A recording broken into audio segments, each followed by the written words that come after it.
Hello, my miraculous friend. This is Reverend Frances Fayden, and welcome to another episode of the Magnify Your Miracles podcast. I'm so grateful to be spending this time with you. Before we get into today's topic, let's take a few moments to get ourselves grounded and centered by taking a few deep breaths.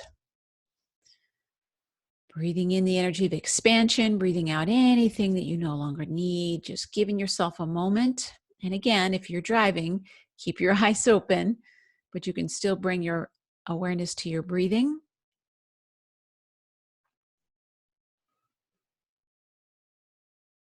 And as you start to feel yourself becoming more present in this moment, just letting yourself think about what it is that you would really appreciate hearing today, whatever that message might be.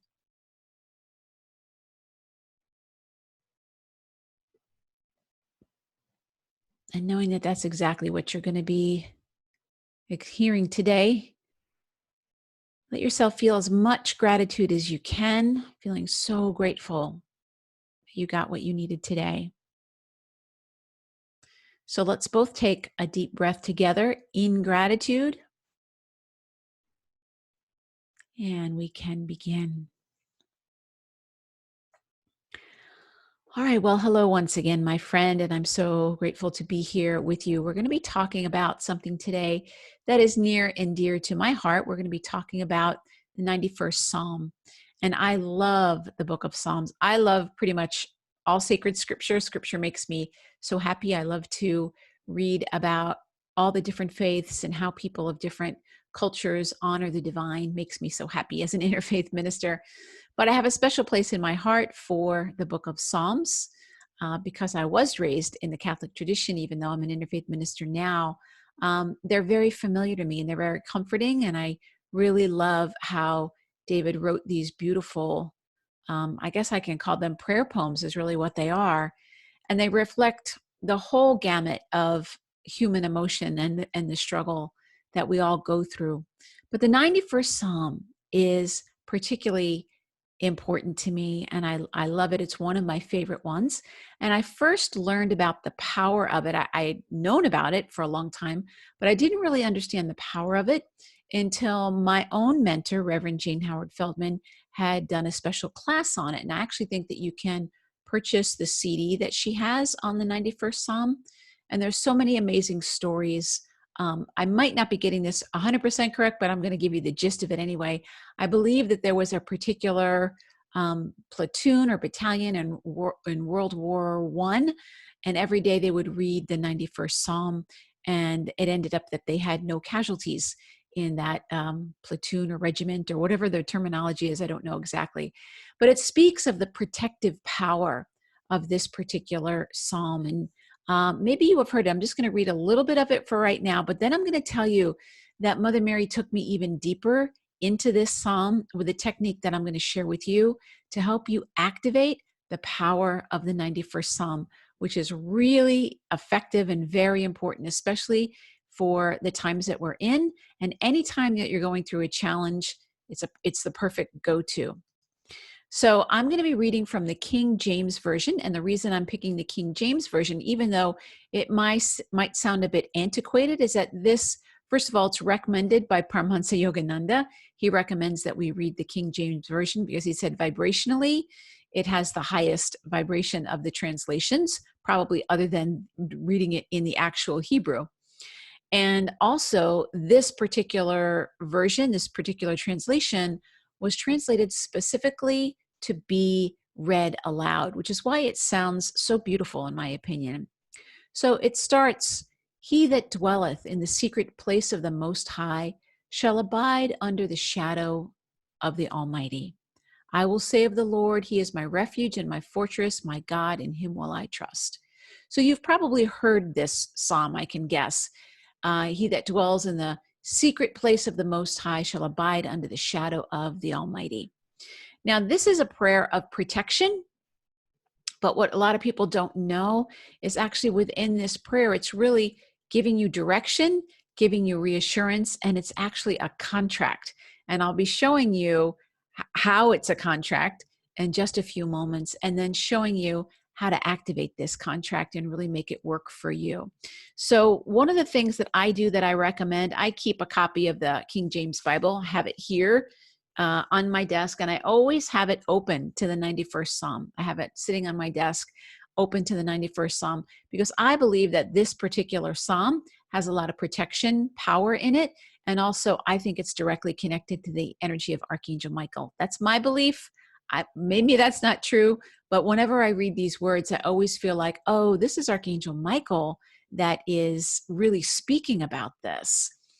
So I will, again, read some of this to you, and then I'm going to tell you what I do to activate it and to really make this a powerful prayer for you. It's a beautiful thing to read other people's prayers, but how do you make them your own? That's how you activate the energy in them. So let me go back. Now, when I read this, it sounds to me like the whole first part of this psalm is really Archangel Michael kind of explaining things to you and telling you what the guarantee is. Like if you are able to dwell in the secret place of the Most High, you will always be under the shadow of the Almighty. You'll always be under that mantle of protection, as Mother Mary likes to say. And then goes on to say what will happen when you do this. But then when you get down to the bottom, you get down to verse number 14, the voice changes, and that's where we enter into this contractual agreement, so to speak. It's kind of a sacred contract. So I'm going to read it to you one time just as it's written, and then I'm going to read it to you the way that will activate it for you. And the other way that I activate, well, I'll come back to that in a second. I'm getting ahead of myself. So Psalm 91, he that dwelleth in the secret place of the Most High shall abide under the shadow of the Almighty. I will say of the Lord, he is my refuge and my fortress, my God, in him will I trust. Surely he shall deliver thee from the snare of the fowler and from the noisome pestilence. He shall cover thee with his feathers, and under his wings shalt thou trust. His truth shall be thy shield and buckler. Thou shalt not be afraid for the terror by night, nor for the arrow that flieth by day, nor for the pestilence that walketh in the darkness, nor for the destruction that wasteth at noonday. 1,000 shall fall at thy side, and 10,000 at thy right hand, but it shall not come nigh thee. Only with thine eyes shalt thou behold and see the reward of the wicked. Because thou hast made the Lord, which is my refuge, even the Most High, thy habitation, there shall no evil befall thee, neither shall any plague come nigh thy dwelling. For he shall give his angels charge over thee, to keep thee in all thy ways. Thou shalt bear up thee in their hands, lest thou dash thy foot against a stone. Thou shalt tread upon the lion and the adder, the young lion and the dragon shall thou trample under feet. And then this is where it changes in verse 14. Because he hath set his love upon me, therefore will I deliver him. I will set him on high, because he hath known my name. He shall call upon me, and I will answer him. I will be with him in trouble. I will deliver him and honor him. With long life will I satisfy him and show him my salvation. So you can see that the voice changes in verse number 14, and that becomes God responding and saying, because this person that you're speaking of has set his love upon me, because he's loved me, I will deliver him. I'll set him on high. Why? Because he knows my name. And name is another word for consciousness. And it's another way of saying because he knows me, because he's intimate with me, because he calls me by name. It's very intimate to do that. He will call upon me and I will answer him. Again, intimacy. I will be with him in trouble. I will deliver him and honor him. With long life will I satisfy him and show him my salvation. Now, the first thing that I do, and you don't have to do this because I honor all paths, and if you connect with the divine in a more masculine way, perfectly fine. I connect with the divine as Divine Mother. So for me, I like to change the pronouns. So this is the first way that you can activate this for yourself, is to change the pronouns to fit you. And since I am not a he, I like to say she. She that dwelleth in the secret place of the Most High shall abide under the shadow of the Almighty. So I'm going to read it to you, and I'm just going to simply change the pronouns to the ones that work for me, and try this on and see if it works for you. And then the last time I do it is going to be the way that you can really activate it for yourself. So this is Psalm 91 from my perspective. She that dwelleth in the secret place of the Most High shall abide under the shadow of the Almighty. I will say of the Lord, she is my refuge and my fortress, my God, in her will I trust. Surely she shall deliver thee from the snare of the fowler and from the noisome pestilence. She shall cover thee with her feathers, and under her wings shalt thou trust. Her truth shall be thy shield and buckler.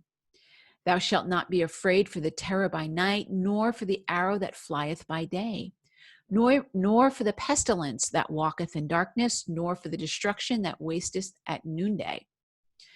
1,000 shall fall at thy side, and 10,000 at thy right hand, but it shall not come nigh thee. Only with thine eyes shalt thou behold and see the reward of the wicked. Because thou hast made the Lord, which is my refuge, even the Most High, thy habitation. There shall no evil befall thee, neither shall any plague come nigh thy dwelling. For she shall give her angels charge over thee, to keep thee in all thy ways. They shall bear thee up in their hands, lest thou dash thy foot against a stone. Thou shalt tread upon the lion and the adder, the young lion and the dragon shalt thou trample under feet. And then God responding and saying to me as a female, because she hath set her love upon me, therefore will I deliver her. I will set her on high, because she has known my name. She shall call upon me, and I will answer her. I will be with her in trouble. I will deliver her and honor her. With long life will I satisfy her and show her my salvation. Now, isn't it fascinating, just changing the pronouns, how it changes the tone of the whole prayer? So that's one option that you can do. And again, do the thing that feels really good for you. Now, the final way that you can do this to really activate this particular psalm for you personally is my favorite way. And this is what Mother Mary did show me how to do. And one thing I want to do is just go through a couple of these lines so that you understand from a metaphysical point of view some of the deeper meaning of this particular prayer. So what is the secret place of the Most High? What is that? Well, Paramahansa Yogananda said that it's your third eye, the secret place of the Most High. It means that when you are keeping yourself always thinking about the divine, having a high consciousness, not dwelling in negativity, but keeping that energy as high as you possibly can, that's really the secret place of the Most High. And when you do that, you abide under the shadow of the Almighty. I also wanted to tell you, what's the other line that is a little bit confusing?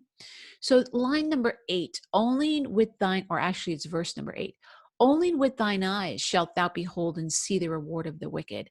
What does that mean? It sounds like it's saying that you're going to see the wicked be rewarded, but actually what it's saying is, don't be fooled by what you're seeing. It may appear that you're seeing the wicked or those who are not doing the right thing and the dharmic thing.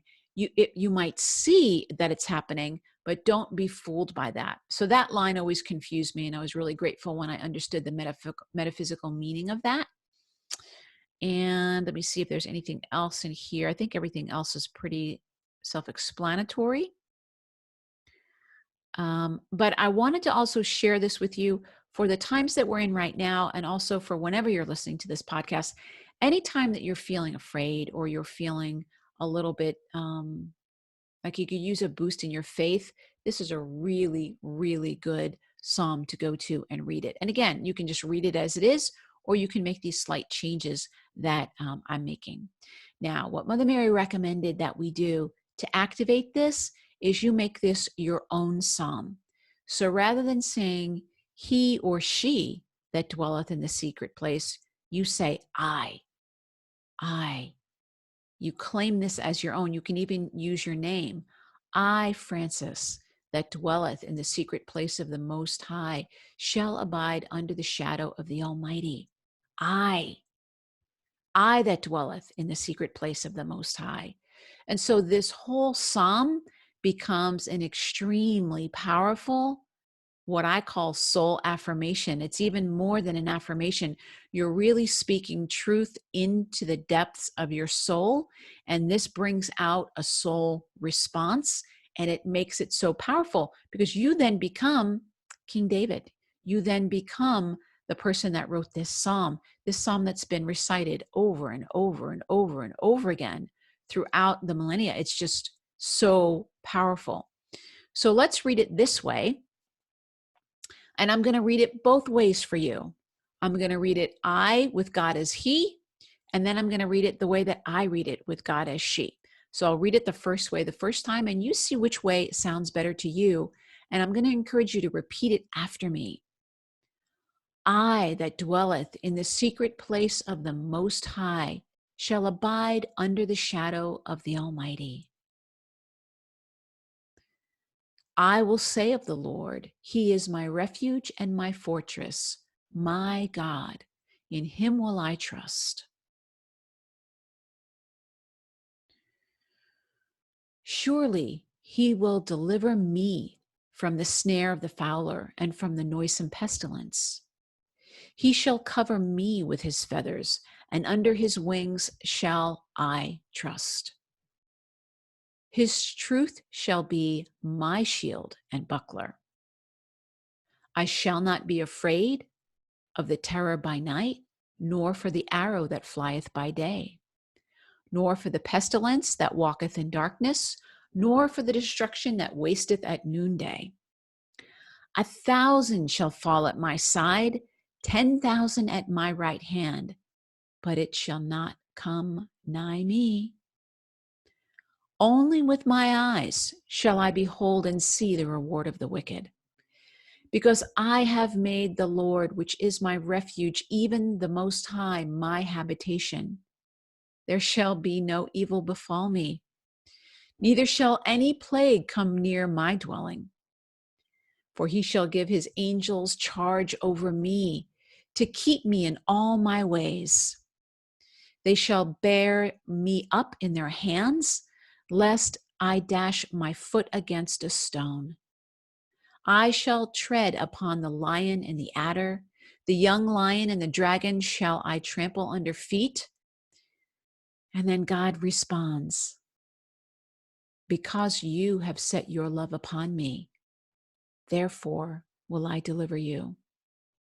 I will set you on high because you have known my name. You shall call upon me, and I will answer you. I will be with you in trouble. I will deliver you and honor you. With long life will I satisfy you and show you my salvation. Oh, now, how does that make your heart feel? Isn't that powerful? When you're reading this and you're reminding your soul of the truth, you're reminding your soul, like, oh yeah, when I dwell in the secret place of the Most High, I'm not going to be afraid. When I remember who's watching over me, doesn't matter. As long as God has my heart, as long as God has my heart. And that's the contract. God says, you give me your heart and I will give you everything else. So one last time, my friends, I'm going to read it for you. And this is my personal way of reading it, changing the pronouns to be more feminine and owning this as my own psalm. And I encourage you to do the same thing. Here we go. I that dwelleth in the secret place of the Most High shall abide under the shadow of the Almighty. I will say of the Lord, she is my refuge and my fortress, my God. In her will I trust. Surely she shall deliver me from the snare of the fowler and from the noisome pestilence. She shall cover me with her feathers, and under her wings shall I trust. Her truth shall be my shield and buckler. I shall not be afraid for the terror by night, or for the arrow that flies by day, nor for the pestilence that walketh in darkness, nor for the destruction that wasteth at noonday. 1,000 shall fall at my side, and 10,000 at my right hand, but it shall not come near me. Only with my eyes shall I behold and see the reward of the wicked. Because I have made the Lord, which is my refuge, even the Most High, my habitation. There shall be no evil befall me, neither shall any plague come near my dwelling. For she shall give her angels charge over me, to keep me in all my ways. They shall bear me up in their hands, lest that I even dash my foot against a stone. I shall tread upon the lion and the adder, the young lion and the dragon shall I trample under feet. And God says, because you have set your love upon me, therefore will I deliver you. I will set you on high because you have known my name. You will call upon me, and I will answer you. I will be with you in trouble. I will deliver you, and I will honor you. And with long life will I satisfy you and show you my salvation. Now let's just sit for a moment and feel the vibration of that powerful prayer, that powerful soul affirmation.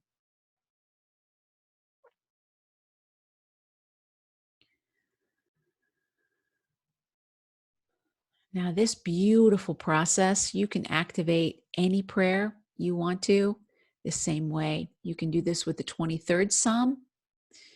You can do this with Psalm 100, one of my favorite Psalms. You can do this with any of them. You make it your own by using the word I. I, who dwell in the secret place of the Most High, am under the shadow of the Almighty. Isn't that a beautiful sentiment? So especially now, my friends, any trials that you might be having, this is like a healing balm for your soul. It reminds you of the truth. Now, we have to do our part. We have to, if you go through this beautiful psalm, it says right here, I have to abide in the secret place. I cannot dwell in negativity. I have to remind myself, God is my refuge and my fortress. I have to trust in God. I have to remind myself that I will be covered with God's feathers and under God's wings. That's my shield. That's my buckler. That's my security. That's my safety. And then I don't have to be afraid of anything, any of these things. Even if I see it happening all around me, even if I see people that I know and love experiencing things, it doesn't mean it has to happen to me. It doesn't mean we want it to happen to other people, but when we see it happening for other people, sometimes we get scared and we say, oh no, is that going to happen for me? And this psalm reminds us, no, not going to happen to you. And even if you see people that don't hold the divine the way that they should in their mind, these people that we call quote unquote wicked in the Old Testament words, they might seem like they're doing fine for a while, but it only appears that way, and it's temporary. And then we remind ourselves, no evil's going to befall me, no plague. Why? Because I have angels watching over me.